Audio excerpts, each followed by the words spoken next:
Buenas tardes a todos. Muchas gracias a la Fundación por darnos la oportunidad de daros una pequeña, de transmitiros nuestra experiencia en todo esto de la transformación digital. Me llamo Daniel Antoñanza, soy CEO de Excal, de Exposición y Conservación de Alimentos. Me gustaría que transformarais un poco vuestra cabeza porque hasta ahora lo que hemos tenido aquí son 28 ponencias de consultorías o empresas que desarrollan o implantan herramientas de transformación digital. Nosotros somos un aplicador. De hecho, me gustaría aquí deciros que trabajamos con 9 de ellas y somos un potencial cliente para las 28.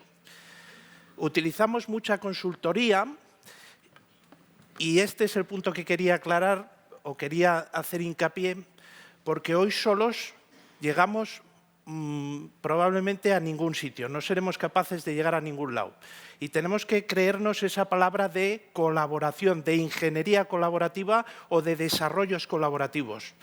Nosotros creemos que la inversión con todos estos partícipes, todos estos agentes, a lo que lleva es al éxito. No pertenecemos al sector de la automoción. La verdad es que después de escuchar todas estas ponencias uno se siente muy pequeño. No fabricamos 1.500 polos o ticros al día, solo fabricamos del entorno de 110, 120 muebles de refrigeración comercial, de donde cogéis los yogures o de donde cogéis los congelados en un supermercado, en torno a 36 modelos diferentes. Y ahora, después veréis, hemos elegido un proyecto que tiene que ver con la logística interna. Repetiré muchas de las cuestiones. Después de 28 ponencias creo que se repetirán muchas cosas. Perdonadme, soy el último, así que toca. Os contaré un poco de Excal. Excal es una empresa familiar, navarra, que nace en abril del 2005 con la intención de influir en el sector de la refrigeración comercial, promoviendo el cambio y la innovación. Creo que en esto no nos equivocamos desde el principio y con la voluntad inicial de liderarlo tecnológicamente, y hoy con la nueva nave que tenéis allí arriba a la derecha de en torno a 120.000 metros cuadrados también en cuanto a ventas. Fuimos proveedores de muebles de refrigeración comercial y hoy hemos cambiado, hemos servitizado un poco nuestro modelo de negocio, somos proveedores de soluciones para la refrigeración comercial. Muchos nos conocéis, así que lo que os quería presentar aquí de Excal es que somos firmantes del Global Compact.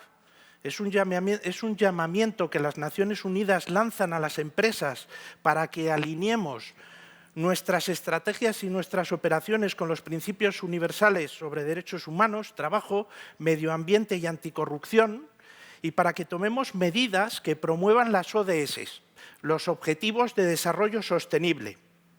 Hoy somos una de las 10.435, probablemente si entráis en la página web hoy serán algunas más, de las empresas, somos firmantes de ese documento.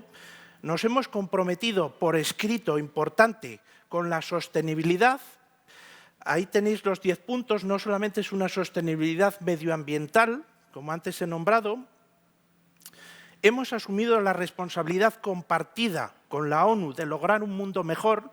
Sé que esto suena un poco utópico, pero es absolutamente necesario pasar a la acción.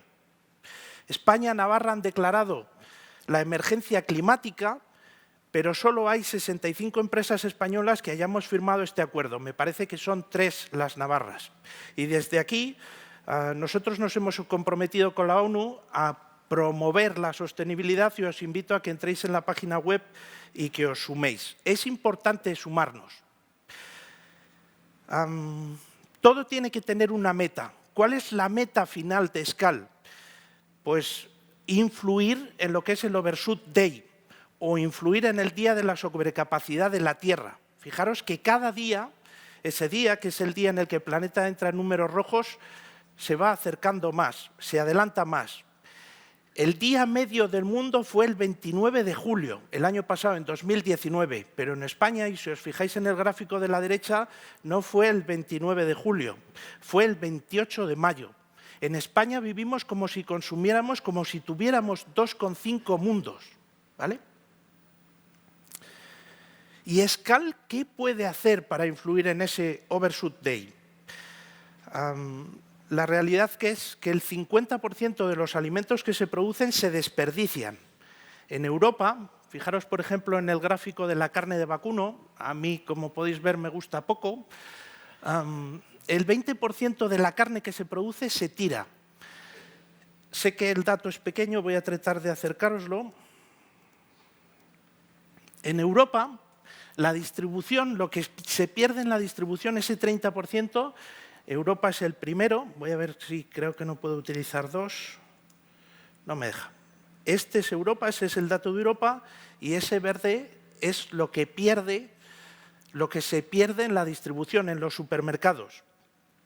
Europa ha legislado para cambiar lo que es la fecha de caducidad por fecha de consumo preferente en una primera fase. En una segunda fase ha obligado a los retailers a promocionar los productos 3 días antes de la fecha límite de venta, y lo que hace SCAL es prolongar esa fecha límite de venta. ¿Con esto qué podemos conseguir? Bueno, si acabamos con el 50% de ese desperdicio, y pongo el 50% sabiendo que no podemos conseguirlo porque la distribución pierde el 30%, lo que conseguiríamos es retrasar ese overshoot day 11 días. Y la pregunta es, ¿esto es mucho o es poco? Hagamos un ejemplo con el sector de la automoción. Si todos dejáramos de conducir coches de combustión el 50%, seríamos capaces de retrasarlo 10. Luego podemos y tenemos que influir. Sé que hoy, y perdonadme, pero es nuestro compromiso, no veníamos a hablar de sostenibilidad, sino que veníamos a hablar de la transformación digital. Voy a poneros en antecedentes. Muchos de vosotros habéis hablado de esto. Cada época tiene su oro. Venimos y estamos terminando una época, la terminamos allá por el 2005, entre el 2005 y 2012, en donde el oro era el oro negro, el petróleo. Y casi todo se explicaba en función de lo que pasaba con el petróleo. Hoy nos tenemos que fijar en el nuevo oro, que son los datos. Si miramos, por ejemplo, el valor de las empresas en bolsa, en el año 2001 solo había una, ahí tenéis Microsoft, que estaba en el top 5, y hoy son de las 25 primeras 16. ¿Vale? Se pueden explicar un montón de cuestiones geopolíticas con el gráfico de aquí abajo. Fijaros que el nerviosismo, por ejemplo, que tiene el señor Trump, y es que a sus empresas GAFAM le han salido unos gemelos chinos que además empiezan a liderar, por ejemplo, temas como el 5G. ¿Vale? En este aspecto, nosotros, como aplicadores, lo que os queríamos transmitir es que es tremendamente importante el dato, pero el dato como tal es simplemente un generador de potencial mejora. El dato es un dato. Si transformamos y procesamos ese dato en información, lo que vamos a tener es un poco más de información para tomar decisiones, pero hasta el momento en el que no las tomamos, no generamos valor, no generamos ese conocimiento o sabiduría. Os pondré un ejemplo. Nosotros tenemos un mes desde hace cerca de 7 años, y el mes finalmente es un gestor de datos. Con los datos que genera ese mes, lo que hemos generado son patrones de comportamientos o patrones de no conformidades, patrones que explican cuestiones, que pueden ser utilizados en la toma de decisiones porque reducirán el tiempo y el riesgo de la toma de esa decisión. En el caso de SCAL o las líneas de SCAL, cada persona en el área industrial siempre tiene un ordenador. Esto es muy importante. Cuando hablamos de digitalización, lo primero es colocar un ordenador al lado de cada operación en cada punto de la fábrica. El grado de información o formación que recibe un operario antes de llevar a cabo una orden de trabajo va a depender de su nivel de competencia y de desempeño. Preguntas como cuántas veces ha llevado a cabo esa operación, ha cometido errores, cuál es su curva de aprendizaje, hoy pueden ser respondidas automáticamente a través del mes. Y el nivel de formación que va a necesitar un operario para llevar a cabo esa OT, esa orden de trabajo, va a depender de ella. Tratar de pensar si esto lo tenemos que hacer a mano. Directamente no lo hacemos, no tenemos tiempo para ello. Cuando hablamos de transformación digital, industria 4.0, cualquier concepto, lo primero que tenemos que hacer es tratar de definirlo. En nuestro caso hemos considerado que es una transformación integral que se consigue a través de una perfecta hibridación sincronizada entre lo que es la digitalización. Nosotros creemos que la transformación digital no solo es digitalización, también está la automatización y, por supuesto, las personas. Hay 4 ejes que nosotros hemos necesitado para una implantación eficaz. El primero es que necesitamos que la digitalización o la transformación digital forme parte de un plan estratégico. Después hablaremos de un proyecto que va desde el año 2017 al año 2022, que todavía no está acabado y que si no forma parte del plan estratégico no sería viable, no sería factible, no podría llevarse a cabo. Hemos generado una PMO exclusiva para la transformación digital que hoy tiene del entorno de 109 proyectos, que tiene un director que gestiona lo que muchos microproyectos, algunos proyectos de mejora incremental y unos pocos disruptivos. El que hemos traído hoy aquí es disruptivo. En las empresas tiene ámbito transversal. Nosotros tenemos 4 áreas: el área industrial, el área comercial y de marketing, la ingeniería de producto, el I+D+I, y el área financiera. Las aplicaciones de digitalización van a aparecer en todas las áreas, ¿vale? Y finalmente, si esto estamos hablando de transversalidad, de rapidez, de agilidad, de 100 proyectos, 109 proyectos, lo que está claro es que es algo que lo tenemos que hacer todos. Y por lo tanto, lo primero que tenemos que hacer en nuestras empresas, o lo que nosotros hicimos, es implantar una cultura de cambio. Cuando hablamos del oro, que el oro es el dato, tenemos que tener en cuenta cuáles son los aspectos claves. En nuestra casa, casi todos los proyectos inicialmente se presentaban a través de un facilitador, de todos esos elementos que tenéis a la derecha. Nosotros hoy no admitimos ningún proyecto que se gestione como un facilitador, sino como un flujo.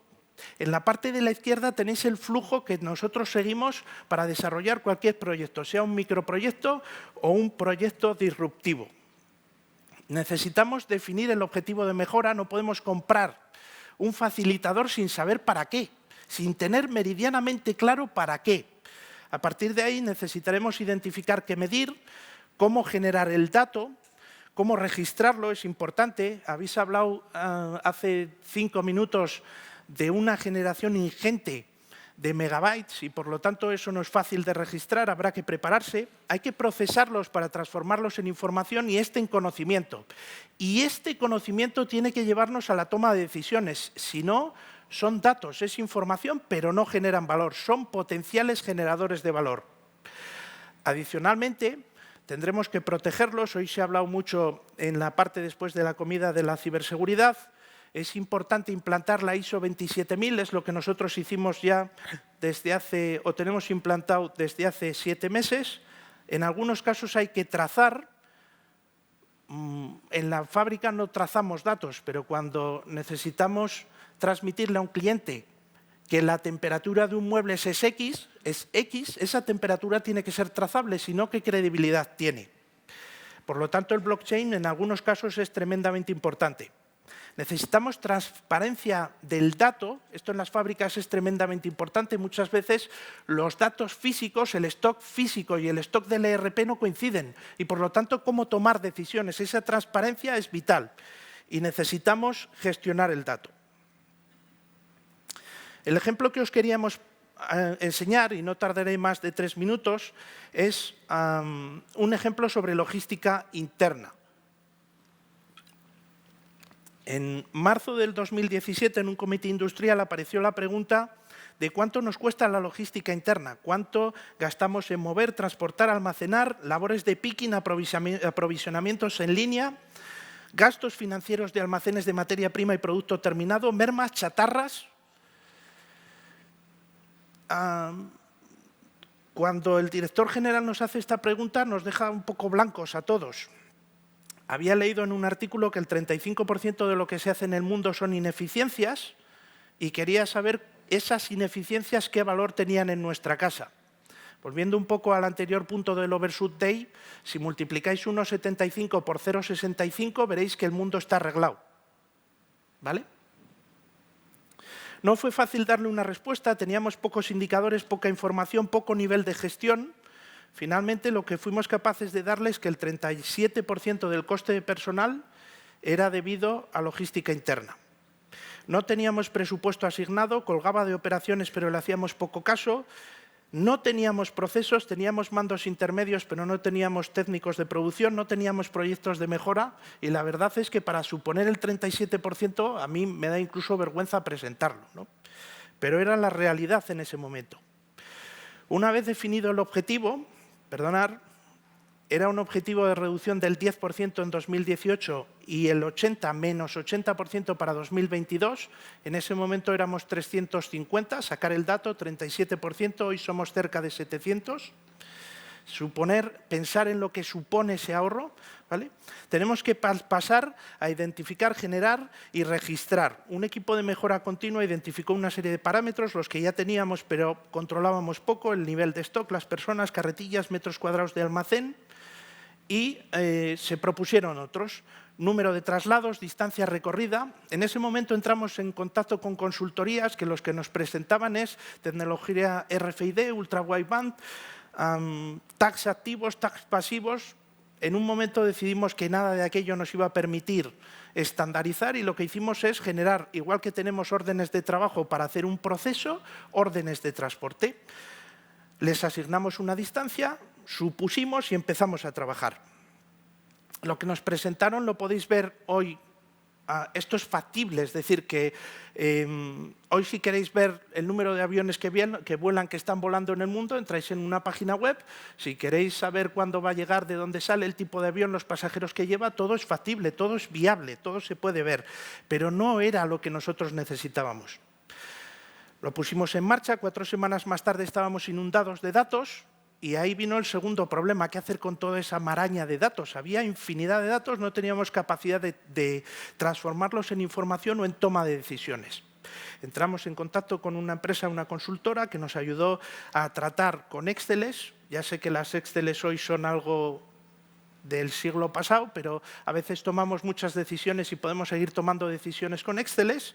Tomamos decisiones y lo primero que decidimos es implantar un almacén caótico. Del entorno tiene ese almacén caótico, tiene 1000 platos, es autónomo, 4×2, 3 toneladas, y redujimos en ese momento y solo con esta actuación el 16% del coste de personal de logística interna, el 95% de las chatarras en el proceso de logística interna, controlamos el stock y conseguimos esa transparencia, y lo que a partir de ese momento pudimos hacer adicionalmente es a nuestra planificación, que en ese momento definía cuánto y cuándo, añadirle también una secuenciación y una sincronización. Si no tenéis transparencia, nosotros no teníamos transparencia, esto es imposible. No fue una inversión fácil, supuso una inversión de 1,4 millones de euros y fue muy difícil de explicar en un consejo de administración en donde dice, pero eso corta, eso pliega, eso ensambla, eso suelda. No, es un almacén. Joder, 1,4 millones de euros para un almacén, madre mía. Lo segundo fue un transportador aéreo. Lo que quisimos es conectar almacenes para reducir. En ese momento redujimos de nuevo drásticamente el personal de logística interna en un 9% adicional y además conseguimos que procesos como el de pinturas tuvieran una reducción de costos del 24%. Los primeros datos que gestionábamos eran paquetes de información mensuales que tratábamos con Exceles. Hoy los consideraríamos gestión de esquelas. En aquel momento la verdad es que supusieron un cambio importante para la gestión. Hoy utilizamos datos para gestionar rutas. Utilizamos Big Data y Robotics para que tomen decisiones. Os pondré un par de ejemplos. Primero, minimizamos los portes de vacío. Seguimos teniendo del orden de 17 carretillas. A veces van cargadas, a veces van vacías. Lo que intentamos es que el número de veces que vayan vacías vaya minimizándose. Para eso hay que tomar decisiones, dejar que algo tome decisiones. El ser humano no es capaz de tomar decisiones tan rápida, la robótica sí. Y tomamos decisiones en tiempo real para decidir a dónde va a ir un carretillero. Fijaros que si sale de un punto de punzonao y tiene que ir a una plegadora, y esa plegadora está rota, ¿para qué lo quieres llevar? pero si estaba planificado como una OTE y no tienes datos a tiempo real, no puedes tomar esas decisiones. Todo esto lo podemos hacer porque tenemos datos y porque hemos ido transformando esos datos en información y en conocimiento. La continuación de este proyecto es lo que tenéis ahí abajo, exactamente introduciremos a lo largo de este año 20 AGVs, no son portantes, son de las que arrastran, un poco más baratas. Hemos ido utilizando el dato para facilitar la toma de decisiones, para generar patrones de comportamiento y que un robot en un back office tome decisiones, por ejemplo, las rutas que os acabo de indicar, y nos queda pendiente, y hoy habéis hablado mucho de ello, y creo que en los últimos 3/4 de hora, si os dejo, porque ya me estoy pasando, tendré alguna conversación para tratar de que esa toma de decisiones sea autónoma, sea a través de inteligencia artificial. La verdad es que nosotros nunca hemos utilizado la inteligencia artificial todavía hoy.